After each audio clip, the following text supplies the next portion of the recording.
Last time हमने reheat cycle पढ़ा था, ये समझ में आ गया था आपको? ठीक है, क्या समझ में आया था कि भाई रीहीट साइकिल जो है to increase the efficiency of Rankine cycle हम लोग यूज़ करते हैं।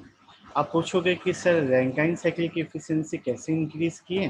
तो इंक्रीज करने के लिए हमने क्या किया, हमने एक एक्स्ट्रा फर्नेस लगाया। ये फर्नेस के अंदर में हमने वही स्टीम दी या वही हीट दिया जो बॉयलर के अंदर ऑलरेडी है।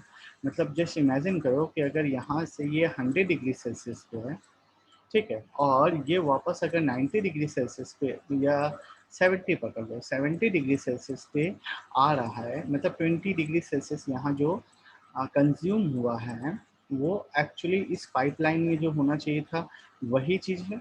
मतलब हम कुछ नया मॉडिफाई नहीं कर रहे हैं, मतलब नया कुछ भी एक्स्ट्रा यूज नहीं कर रहे हैं। ठीक है, तो ये फर्नेस समझ में आया। अब क्या किया हमने, देखो ये हमने यहाँ से मेन स्टीम पाइपलाइन से पाइप लिया, पाइप को टरबाइन के अंदर मूव किया, टरबाइन से हमें अभी वर्क डन मिला जिसको हमने बोला WT1 बराबर है।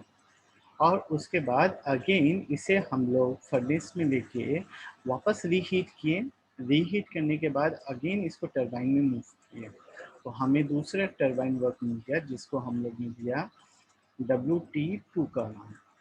ठीक है, अब टरबाइन से निकलने के बाद वापस कंडेंसर में गया जहाँ पे कंडेंस हुआ, उसके बाद वो वापस फीड पंप के थ्रू बॉयलर के अंदर चला गया।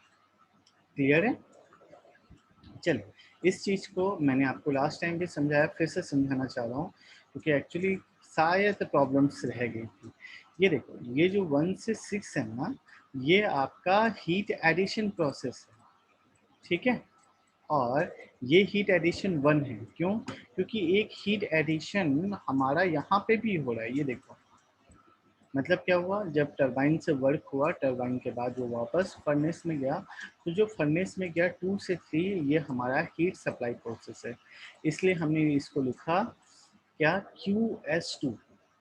ओके, अब देखो ये जो 1 से 2 है ये हमारा वर्क डन बाय टरबाइन 1 है, जब जिसको हमने लिखा है WT1, और 3 से 4 जो है उसे हमने लिखा WT2। ये दोनों वर्ड्स क्लियर हैं? चलिए, अब सेम प्रोसेस है, मतलब अब जस्ट एक एग्जांपल दे रहा हूँ ना मैं। एग्जांपल ये दे रहा हूँ कि कंडेंस होने के बाद, मतलब टरबाइन वर्क हो जाने के बाद जो भी कुछ है वो नंबर 4 पे आया।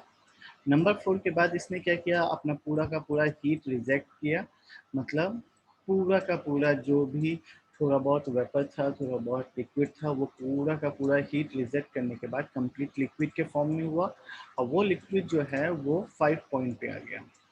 ठीक है, चलिए 5 पॉइंट पे आने के बाद मतलब यहाँ से यहाँ तक क्या हो रहा है, हीट रिजेक्शन प्रोसेस है।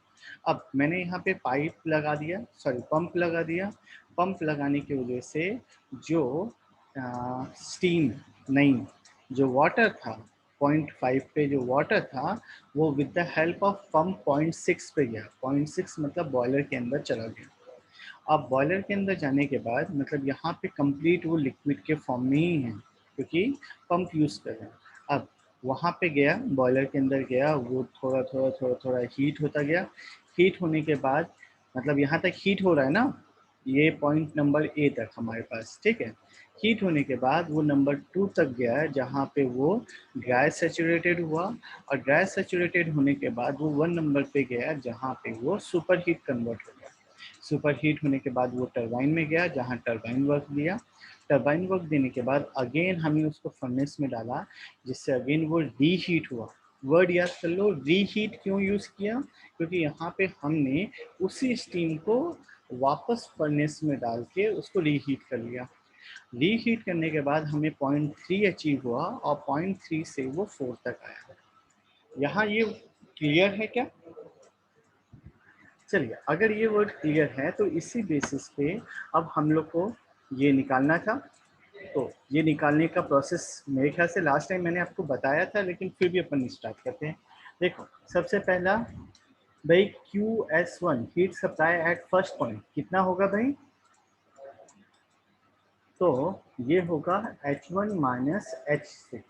देखो एक बात बता रहा, अगर आप बुक को देख के करोगे मतलब उसके जो राइटर है उसने अपने लेवल पे लिखा है, लेकिन आपको अपने लेवल पे समझना है। तो आपको जितना समझ में आए बस उतना करो, और जहाँ डाउट आ जाए उसके बाद छोड़ के मेरे पास आ जाना, ठीक है। तो QS1 क्या हुआ, तो H1 माइनस H6। अब QS2 कितना हुआ, तो ये हुआ, देखो हाईएस्ट वैल्यू H3 थी, लोएस्ट वैल्यू H2 थी, तो वैल्यू हुई H3 माइनस H2। अब वर्क डन बाय टरबाइन 1 कितना होगा, तो ये दोनों के प्रोसेस में हुआ, मतलब 1 और 2 में, तो आपका इक्वेशन बना H1 माइनस H2। अब वर्क डन बाय टरबाइन 2 कितना हुआ, तो 3 और 4 के पास में आया, इसलिए फॉर्मूला क्या बना, H3 माइनस H4। यहाँ तक किसी को कोई डाउट है भाई? ओके। अब इसके बाद, हाँ, अब पॉइंट 4 से 5 में गए, तो पॉइंट 4 से 5 में देखो यहाँ पे हाईएस्ट था, यहाँ पे हीट रिजेक्ट किया, मतलब इक्वेशन क्या बना, H4 माइनस H5 बराबर है। और यहाँ पे जो आपका पंप वर्क आया, तो पंप वर्क कितना हुआ, तो देख के ही समझ में आ रहा है कि इंथैल्पी ऑफ 6 जो है वो ज़्यादा होगी 5 से। तो हमने क्या लिखा, पंप वर्क, इसको लिखेंगे WP से, और इसकी वैल्यू होगी H6 minus H5। I think यहाँ पे आपको कोई डाउट नहीं होगा, ठीक। अगर डाउट नहीं है तो यहाँ पे अब जो याद रखने वाली चीज़ थी वो मैं आपको याद दिला दे रहा हूँ, क्या कि पंप वर्क का एक फॉर्मूला आपने ये लिखा है, क्या, H6 माइनस H5, और दूसरा पंप वर्क का फॉर्मूला आपको याद रखना था, क्या, VF। तो अब यहाँ पे अगर देखोगे तो लोएस्ट वाला कौन सा है, तो मैंने एक लोएस्ट पकड़ लिया, बस मुझे लोएस्ट ही चाहिए, और हाईएस्ट में ये वाला पता रहा है, ठीक है। देखो उसने दो नाम देके रखा हुआ है, P1 और P4, इसलिए मैं यहाँ पे वर्ड यूज कर ले रहा हूँ 4 पॉइंट, ठीक है। तो हमारा क्या हुआ, VF4 और P1 माइनस P4 इंटू 10⁻²। ये बात समझ में आ गई? मतलब आप क्या करोगे, VF4 P1 माइनस P2 से पहले पंप वर्क निकालोगे। अब H5 की वैल्यू आपको फाइंड आउट पहले से होगी, तो इससे आप H6 निकाल लोगे। क्लियर है? चलिए, यहाँ पे जो आपकी बुक ने डिफाइन किया है, एक्चुअली उसने H5 को उसने HF4 लेके रखा है, मतलब 4 पॉइंट पे HF की जो वैल्यू होगी वही H5 होगी। तो ये आपको पता ही है, क्योंकि ये यहाँ पे कंप्लीट लिक्विड का फॉर्म है, तो लिक्विड के फॉर्म में वो H5 के इक्वल होता है, इसलिए इसमें कोई डाउट नहीं होना चाहिए। तो इसी बेसिस पे जब उसने वर्क डन बाय टरबाइन निकाला, तो वो ये रहा, मतलब ये शॉर्टकट किया।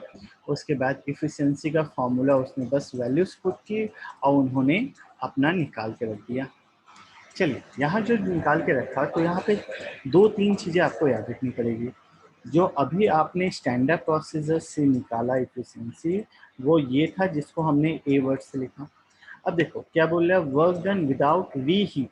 अगर रीहीट नहीं करेंगे, ठीक है, मतलब रीहीट की प्रोसेस कहाँ से स्टार्ट हुई थी, तो ये प्रोसेस हुआ 2 से 3 वाला पार्ट था, ठीक है। अगर 2 से 3 वाला पार्ट रीहीट नहीं किए, मतलब ये पूरा का पूरा पार्ट कम्प्लीटली गायब हो गया। अगर कम्प्लीटली गायब हो जाएगा तो हमारे पास क्या बचेगा, 1 बचेगा हमारे पास। अच्छा ये देखो यहाँ पे उसने नंबर दे दिया है 7 करके, तो अगर 1 बचा और 7 बचा, तो ये पॉइंट 1 आया और ये पॉइंट 7 आया, तो आपका शॉर्टकट क्या हो जाएगा, तो ये हो जाएगा वर्क डन बाय टरबाइन, मतलब H1 माइनस H7, और हीट सप्लाई क्या होगा, तो H1 माइनस H6। तो उसने इसको यहाँ पे देखो लिखा, H1 minus H7 upon H1 minus H6। अब बोलोगे सर ये H6 की जगह पे VF4 कहाँ से आ गया, तो यहाँ पे उसने दो वर्ड्स लिखे होंगे। देखो दूसरा वर्ड लिखा है H1 माइनस HF4। HF4 क्यों वर्ड यूज़ किया, क्योंकि उसने पंप वर्क जो है उसको निगलेक्ट कर दिया। अगर पंप वर्क को मैं निगलेक्ट कर दूंगा तो ये नंबर 1 जो है वो यहाँ से डायरेक्ट नंबर 5 तक आ जाएगी।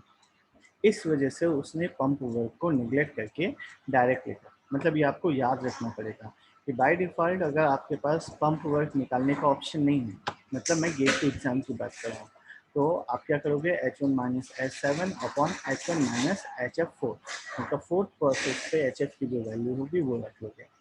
तो विथ पंप जो होगा वो आपका ये इक्वेशन होगा, और विदाउट पंप आपने अभी निकाल के रख लिया। बराबर है। चलिए, अगर बराबर है तो इसके बेसिस पे देखो, उसमें लिखा हुआ है since pump work is 2 to 2.5% of the turbine output, जो बहुत ही स्मॉल है, so we are neglecting them. Generally हम निगलेक्ट कर लेते हैं। एडवांटेज क्या क्या है रीहीट के, तो increase the work done through the turbine plate, उसके बाद reduce the erosion of blade because increase the dryness fraction, मतलब ड्राइनेस फ्रैक्शन ज़्यादा अच्छा हो गया इसलिए एरोजन की प्रॉब्लम नहीं आ रही है। एफिशिएंसी इंक्रीज हुआ, ultimately reduce the 4 to 5% of fuel consumption with a corresponding reduction in fuel handling, and the amount of water required to the condenser to the turbine is also reduced due to reducing specific steam consumption. ठीक है। अब problems क्या आ रही है, it is not prefer for low capacity plants. Without adequate of reheat cycle, the complexity of operation and control increases. At low load, the steam pipe over the last blade row of the turbine are seriously superheated, and they may result the blades are overheating, and ultimately it required more floor space to accommodate the longer turbine and reheating pipe. Clear है? चलिए, अब मेरे को जो आना था, actually मुझे इस क्वेश्चन पे आना था जो आपको मुझे बताना है। तो अगर आप क्वेश्चन को देखेंगे तो क्वेश्चन देखिए लिखा हुआ है steam is supplied to a turbine at the pressure of 20 bar and 400 degree Celsius. भाई आप में से कोई बंदा ये चीज़ लिख लीजिए क्योंकि आप मुझे बाद में काम आएगा। कितना? 20 bar and 400 degree Celsius. It expands isentropically to the pressure of 0.5 bar.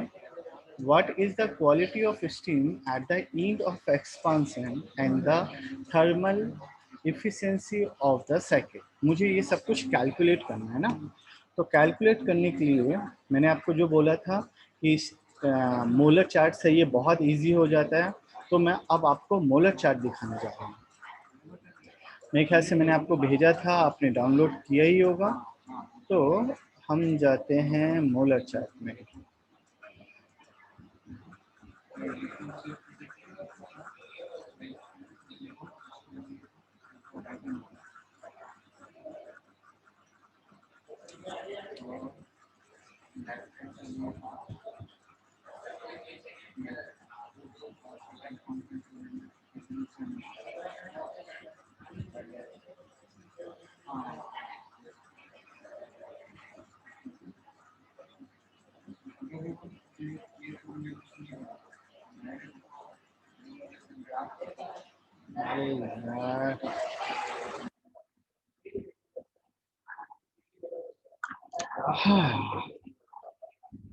मैंने मोलर चार्ट को कॉपी किया और अब मैं पेंट में जाता हूँ। PAINT। एक्चुअली ये चीज़ें आपको यहाँ पे मेरे सामने सीखनी चाहिए थी, लेकिन अभी आप मेरे सामने नहीं हो, तो मैं इसलिए आपको ऑनलाइन सिखा रहा हूँ। ठीक है।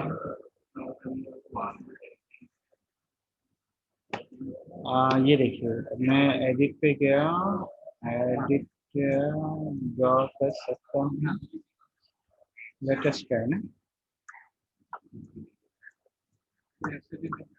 हाँ हाँ, नहीं कर पा रहा हूँ। तो ये पेंसिल, इसको भी हटा देते हैं।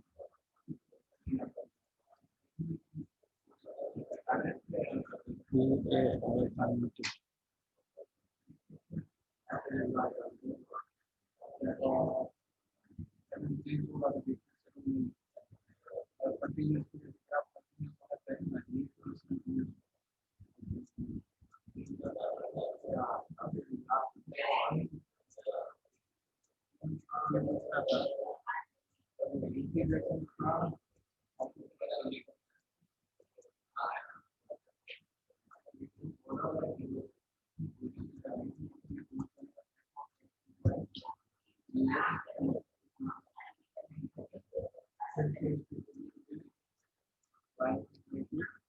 भाई मेरे ख्याल से ये लगता नहीं है कि खुलने वाला है।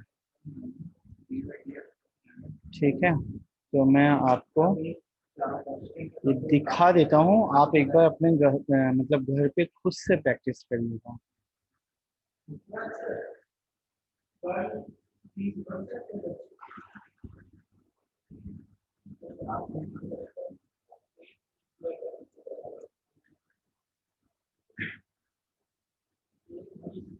ठीक है, ये देखिए, तो मैं इसको पहले फुल स्क्रीन पे ले लेता हूँ।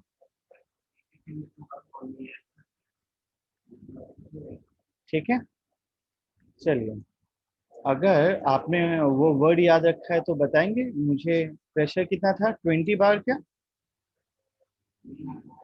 भाई लोग? प्रेशर जो था क्या वो 20 बार था?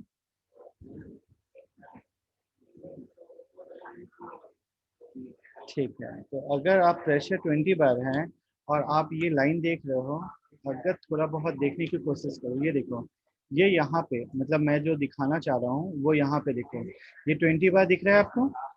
ठीक है, अब ये 20 बार को ये वाली जो लाइन है ना, मैं इसे ऊपर पकड़ता जा रहा हूँ ना, ये देखो, ये यहाँ से धीरे धीरे धीरे धीरे 20 बार ऊपर की।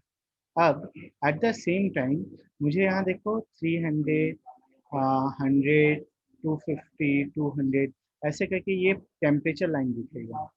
तो ये 20 बार, और हमारे पास प्रेशर कितना दिया हुआ था, सॉरी टेम्परेचर कितना दिया हुआ था, आई थिंक 350 डिग्री सेल्सियस। तो ये देखो, ये 20 और ये कितना था,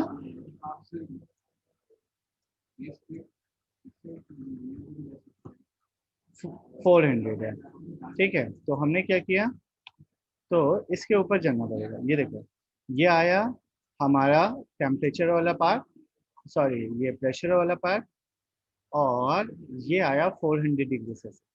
ये जहां मिल रहे हैं वो पॉइंट दिख रहा है आपको, वो पॉइंट दिखा आपको, ये देखो ये वाला पॉइंट है जहाँ पे वो दोनों मिल रहे हैं। तो ये दोनों के बाद अब आपको क्या करना है, एक स्केल लेना है। ठीक है, और ये स्केल जो है, मतलब यहाँ से लिया, ये स्केल को यहाँ से बिल्कुल स्ट्रेट सीधा लेके आओगे, तो अब यहाँ पे आपको पता चलेगा कि आपका टेम्परे मतलब इंथैल्पी उस जगह पे कितनी है। तो ये देखो 32, और मान लो अगर यहाँ पे है वो, तो 3240, ये समझ में आया भाई लोग, ये समझ में आया कुछ?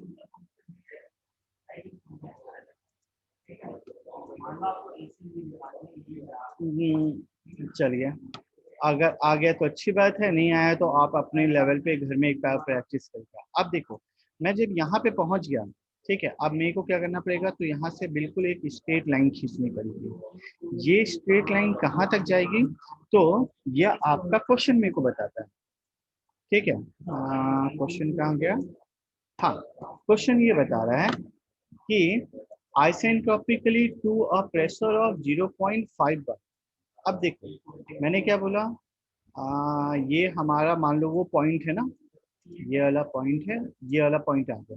अब इसे मेरे को क्या करना है, नीचे गिराते जाना है। नीचे जब गिराओगे तो कहाँ तक आना चाहिए, तो वो 0 पॉइंट कितना है भाई, 0.5 बार। ठीक है, तो अब मैं इसको नीचे की ओर लाते जाऊंगा, लाते जाऊंगा, लाते जाऊंगा, तो ये देखो ये 0.5 आ रहा है। तो अब मैं अल्टीमेटली इसको यहाँ तक लाऊंगा तो मुझे पता चलेगा कि ये दोनों जो है, मतलब ये 0.5 बार और ये वाला प्रेशर ये यहाँ पे गिरा, तो मुझे जो नया मिला, अब देखो, मैंने ऊपर वाले को 1 नंबर दिया हुआ था, इस वाले को 2 दिया है, तो यहाँ तक का जो मेरा इंथैल्पी है वो मैं इंथैल्पी H2 के फॉर्म में लिखूंगा। समथिंग कितना होगा, 500 के आसपास, सॉरी ये आएगा समथिंग 2480 समथिंग के आसपास। ये बात समझ में आ गई? अब चलिए इसको अगर अपन रीहीट कर रहे हैं, तो रीहीट करने पे वो अब आपको नया पार्ट दे रहा है कि रीहीट कहाँ तक कर रहे हैं। तो व्हाट इज द क्वालिटी, ये देखो 395 डिग्री सेल्सियस तक limit। ठीक है, 5 बार एंड 390 डिग्री सेल्सियस। ओहो हो, दो क्वेश्चन हैं। पहला क्वेश्चन ये बोल रहा है कि 20 बार एंड 45 डिग्री सेल्सियस है जो 0.5 तक गया, तो 0.5 तक हम जो आए, इस प्रोसेस को उसने बोला केवल रैंकाइन साइकिल है। ठीक है, तो जब केवल रैंकाइन साइकिल रहेगी, अब मैं इसी में से आपको समझाने की कोशिश कर रहा हूँ। अगर केवल रैंकाइन साइकिल रहेगी तो वो क्या होगा, यहाँ से यहाँ तक नीचे आ जाएगा। अब अल्टीमेटली आपका जो इक्वेशन था, वो इक्वेशन अगर आपको याद होगा तो आपने डायरेक्ट इसको नंबर केवल अगर 3 दिया है तो इफिशियंसी के फॉर्मूला हो जाएगा आपका H1 minus H F, sorry H1 minus H2 upon H2 minus HF3 बराबर है work done divided by, sorry work done यहाँ से होगा और हीट सप्लाई, मैंने गलत लिखा है ना, मतलब इक्वेशन बनेगा आपका H1 माइनस H1, ये है 2 है, तो H1 minus H2 upon heat supply कितना होगा, तो H1 माइनस HF2। इसके बेसिस पे आप अल्टीमेटली इफिशियंसी निकाल दोगे। लेकिन क्वेश्चन को उसने बोला कि calculate the modify exhaust condition and the thermal efficiency if the steam is reheated at 5 bar to a temperature of 395 degree. मतलब क्या हुआ, तो अब आप क्या करोगे, 5 बार तक आपको वो आने के लिए बोल रहे हैं, तो आपने क्या किया, 5 बार वाली एक लाइन खींची। अब 20 बार वाले को 5 बार तक लेके आओगे। अब ये पार्ट कहाँ तक जाएगा, तो ये पार्ट उस टेम्परेचर तक जाएगा जो आपको गिवन दिया हुआ है। तो दूसरा टेम्परेचर कितना दिया हुआ था, तो 395। तो ये 395 वाले पे आप देखो कि ये दोनों कहाँ पे कट कर रहे हैं, तो वो पॉइंट आपका आ गया नंबर 3। अब नंबर 3 के बाद वापस अगेन नीचे तक लेके जाना है जो आपका 0.5 बार तक है, तो ये 0.5 जहाँ पे कट कर रहा है वो पॉइंट आपका आ गया नंबर 4। ठीक है, ये समझ में आया क्या, थोड़ा बहुत आया होगा। आप एक बार बुक देखेंगे तो आपको थोड़ा सा अच्छे से समझ में आएगा। मोलर चार्ट उठा के देखना, मैं आपको क्लियर करवा दूंगा फिर एक बार। चलिए, तो अब क्वेश्चन कहता है कि कंसिडर सिंपल रैंकाइन साइकिल। तो आपके पास H1 की वैल्यू है, H2 की वैल्यू है और ड्राइनेस फ्रैक्शन H2 की भी है। ये कैसे निकालोगे, तो वो उसमें मतलब मोलर चार्ट में आपके पास ये भी वैल्यू अवेलेबल रहती है। ठीक है, वो कहाँ होती है, तो ये देखो, जब आपकी मान लो कोई वैल्यू यहाँ पे आई ना, तो यहाँ पे ही ये देखो ड्राइनेस फ्रैक्शन को भी उन्होंने उड़ाया है, ये लिखा हुआ है 0.05, ऐसे कहते हुए, नहीं ये नहीं, ये है, ये देखो x is equal to 0.59, x is equal to 0.9, x is equal to 0.85। तो अब जो ये वाली लाइन आपकी यहाँ से स्ट्रेट गिरेगी और ये वाली लाइन यहाँ जहाँ पे टकरा रही होगी, वो आपका उसका ड्राइनेस फ्रैक्शन बता देगा। ठीक है, तो ड्राइनेस फ्रैक्शन अगर आपको पता चल गया तो बस आपको सब कुछ निकाल लेना है। क्या, from the steam table enthalpy HF की वैल्यू होगी, तो ultimately work done by turbine divided by heat supply, आपका जो स्टैंडर्ड फार्मूला था क्या, H1 minus H2 upon H1 minus HF2। तो इसके बेसिस पे आप सिंपल वाला निकाल लोगे। अब अगर रीहीट साइकिल को आपने कंसीडर किया, तो रीहीट साइकिल करने के बाद आपको क्या हो जाएगा, H1 minus H2 plus H3 minus H4, ये आपकी वैल्यू आई। और अल्टीमेटली हीट सप्लाई आएगी। तो अब आप देखो कि पहले आपकी जो इफिशियंसी आ रही थी वो 26.46 आ रही थी, लेकिन बाद में वो 27.96, मतलब अल्टीमेटली आपका जो टेम्परेचर है वो राइज कर गया, सॉरी इफिशियंसी राइज कर। ये बात समझ में आई क्या। तो आज का केवल इतने ही बात है कि मोलर चार्ट की हेल्प से आप इस क्वेश्चन को एक बार अपने लेवल पे करिए। अगर हो जाए तो वेल एंड गुड, ना हो तो मैंने आपको जो PDF दिया है ना, वो आप किसी भी दुकान में जाओ और A4 साइज में वो प्रिंट ले लीजिए और फिर एट अ टाइम मुझे कॉल करेंगे तो मैं आपको समझाऊंगा। आज का केवल आपका यही असाइनमेंट पार्ट है कि मोलर चार्ट की हेल्प से आपको ये सीखना है। आज के लिए इतना काफी है।